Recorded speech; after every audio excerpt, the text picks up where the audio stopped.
За бид нар 1911-ээс 21 оны Монголын түүх Монгол орны хувьсгалын талаарх түүхийн хичээлээрээ Богдхааны ордон музейтэй танилцж мянга сонсохоор нэг үзгэж маш олон зүйлийг олж харсан байгаа тийм ээ.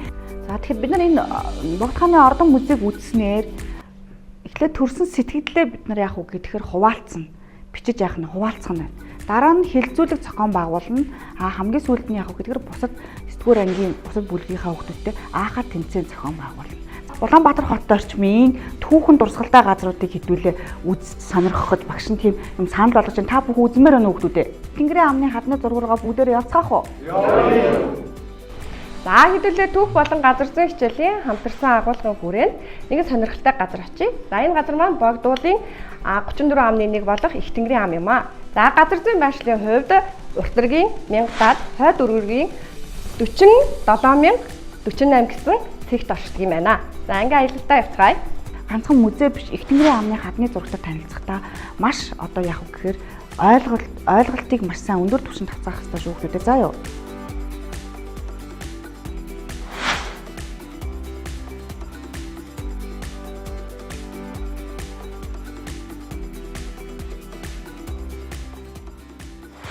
За хүүхдүүдээ бид нар зарсан газараа ирлээ.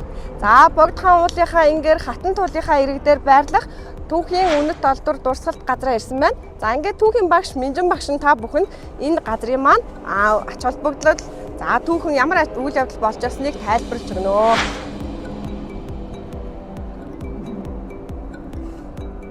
Энэ Их Тэнгэрийн амны хадны сүг зураг маань одоогоос 3000 гаруй жилийн өмнө зосон будгаар улаан зосон будгаар ингээд будагдсан. За дээр нь болохоор нэлээд хальж байгаа шоудыг зурсан. Мөн ингээд хүрээлэл бий болгосон. Хүрээлэл ингээд жижигхэн цэгүүдийг харж байгаас таад. За тэгэхээр энэ цэгүүд маань ямар учиртай юм бэ гэхээр одоо хүртэл археологч нар энийг судлаад юу бэ гэдгийг нөгөө тодорхойлж гаргаж ирж чадаагүй. Жишээлбэл бидний монголчууд хүрээгээр амьдардаг байсан юм байна. Нэгдүгээрт. Хоёрдугаарт одоо энэ дотор байгаа одоо хүмүүс нь суурин соёл эрхэлж хэлж анхны их усүр тавьж ирсэн байна гэдэг талаас нь. Тэгэхээр одоогоос 3000 жилийн өмнөх энэ түүхийн энэ олдврууд энэ өнөөдөр хүртэл ингээд биднэрт хадгалагдаж үлдсэн нь бол маш том олзууштай зүйл байгаа байхгүй юу. За тэгээд дээр илэн хальж байгаа шувууны зураг байсан уул нь тэр юугаар сүгээр аваачаад байгаа заваарч тиймээ дэлгөөнөөр зааж байгаа тэр хэсэг маань юу вэ гэхээр өнөөдрийн нөгөө Улаанбаатар хотын үүслийг одоо бэлэгдэл басан хаан гарч шувуу юм болов гэсэн ийм таамаглал археологч нар үздэг. За тэг энэ одоо жижигхэн энэ хавтгаа дээр нь шүү дээ маш том түүхийн олдвруудыг шингээж өгсөн. Яагаад вэ гэхээр 3000 жилийн өмнө Хүрэлцэвсгийн үе их нэгдүгээрт. Үеуд нь хоёрдугаарт 13 дугаар зууны үеийн их Монгол улсын үеийн түүхийг харуулсан. Гуравдугаарт 18-аас 19 дугаар зууны үеийн Монголд шарын шашин эд дэлгэрч байсан үеийн түүхийг харуулсан. Жишээлбэл энэ ингээд төв төсгөр хэвчэн байгаа хүүхдүүд энэ бол одоо 18-аас 19 дугаар зууны үеийн түүхийг харуулсан. За энэ биш дээ. Маш том зүйлүүд байгаа. Энэ 13 дугаар зууны үеийн түүхийг харуулсан богтог малгайтай дээлээ сагалдарл өмссөн. Сагалдарл гэж мэдж байгаас тий талын ингээд гаргаад талын одоо юу хэлээ тий өрөөсөн талдаа ингээд гаргачихсан хагас нэгэн байдалтай энэ эмэгтэй хүний этон хоншортой одоо Монгол гутлын энэ байдлыг ингээд харуулсан нь ийм одоо эмэгтэй хүнийг ингэж одоо зурсан зураг төдийлөн одоо Монгол орнд байдаггүй 2-3 байдаг гэж археологч нар үздэг байхгүй юу. За тэгээд энэ богтог малгай гэдгийг мэдж байгаа. Хогтур нэг ялангуяа маш сайн мэдж байгаа. Энэ бол одоо говь чимэглийн зориултаагаар тийм дээшээгээ маш өндөр ийм оройтой ийм богтог малгай. За тэгээд дээрэс нь энэ тараа Монгол бичиг бидний нөгөө нэг уугуул бичиг маань босон Монгол бичиг шүү дээ. Тэгэхээр Монгол бичгээр Мөнхөх тэнгэр минь гэдэг ингээд бичсэн байгаа. Тэнд байна. Уншчаа та нар монголчууд уншдаг бол хар та Мөнхөх тэнгэр. Тийм бааз өөр юу гэж байна? Уншиж чадах нь манай дээ. Мөнхөх тэнгэрийн юу гэж байна?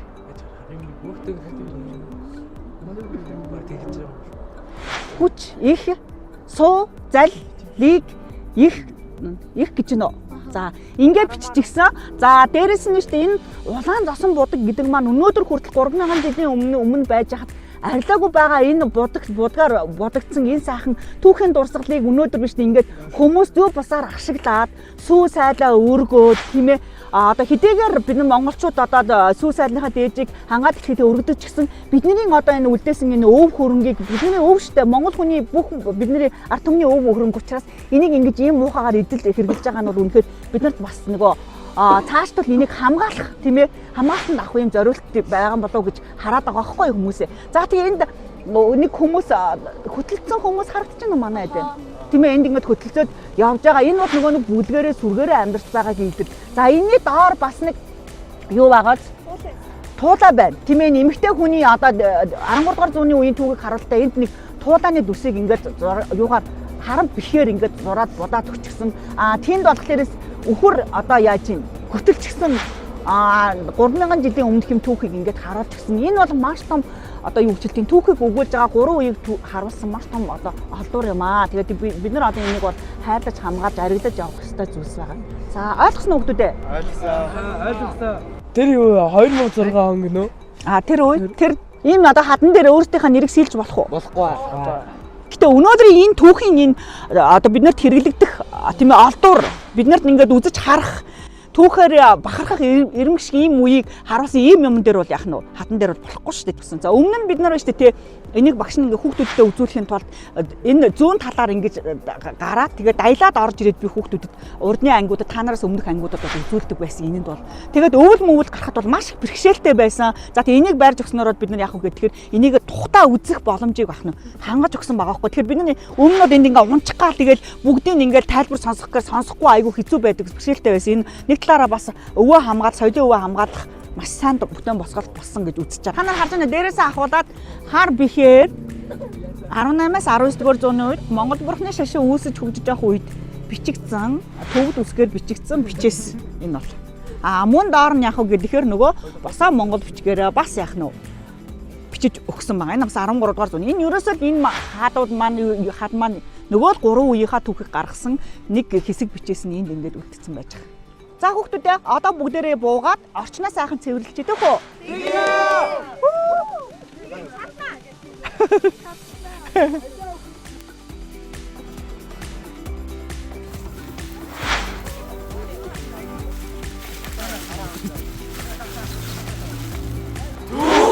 Сайта